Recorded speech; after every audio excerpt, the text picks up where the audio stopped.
Start. अध्यक्ष महोदय, आपने इस बिल पर बोलने का जो मुझे मौका दिया है उसके लिए आपको धन्यवाद देता हूँ। इस सदन के बहुत से सदस्यों ने इस विषय पर अपने विचार प्रकट किए हैं, लेकिन मैं वित्त मंत्री महोदय का ध्यान इस देश की आम जनता की ओर खींचना चाहता हूँ। जब यह बजट वित्त मंत्री जी ने सदन में पेश किया तथा उसकी चर्चा समाचार पत्रों, रेडियो और यहाँ सदन में हुई, तब देश की जनता को इस बजट के विषय में जानकारी मिली।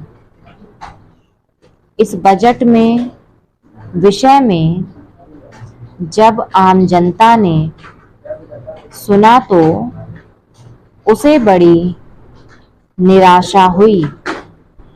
उसने समझा कि इस बजट से हमारे देश की अर्थव्यवस्था स्थिर नहीं रह पाएगा। इस बजट को देखकर देश के सारे किसान और मजदूर दुखी हैं।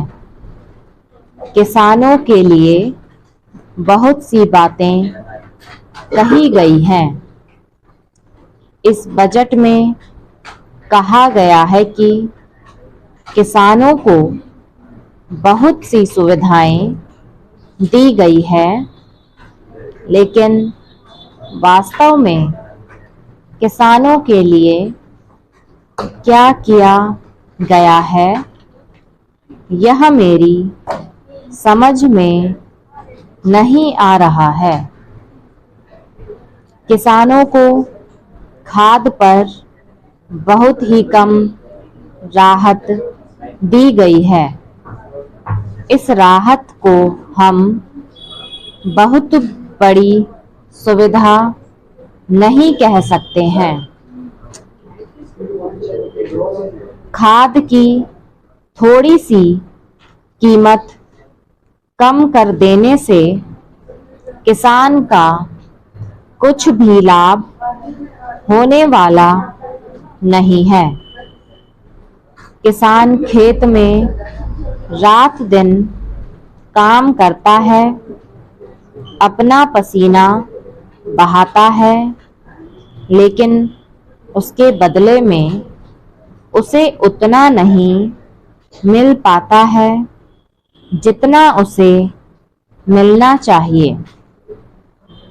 मैं इस बजट का समर्थन तो नहीं करता, लेकिन यह अवश्य कहना चाहता हूँ कि देश की स्वतंत्रता को मजबूत रखने के लिए देश के किसानों को विकास की ओर सरकार का ध्यान जाना चाहिए। यदि किसान अपने खेत में अनाज पैदा नहीं करेगा तो देश की करोड़ों जनता भूखों मर जाएगी। किसान ही इस देश के प्रमुख नागरिक हैं। आज कहा जा रहा है कि यह जो बजट प्रस्तुत किया गया है, इसमें गांवों की ओर अधिक ध्यान दिया गया है, लेकिन मैं कहता हूं कि सरकार को गांवों की ओर जितना ध्यान देना चाहिए उतना इस बजट में नहीं दिया गया है। बैंकों से जो ऋण दिया जाता है वह गरीब किसान को कम और उद्योगपतियों को अधिक दिया जाता है। यदि बैंक किसानों को ऋण देते भी हैं तो उस पर बहुत ब्याज लिया जाता है।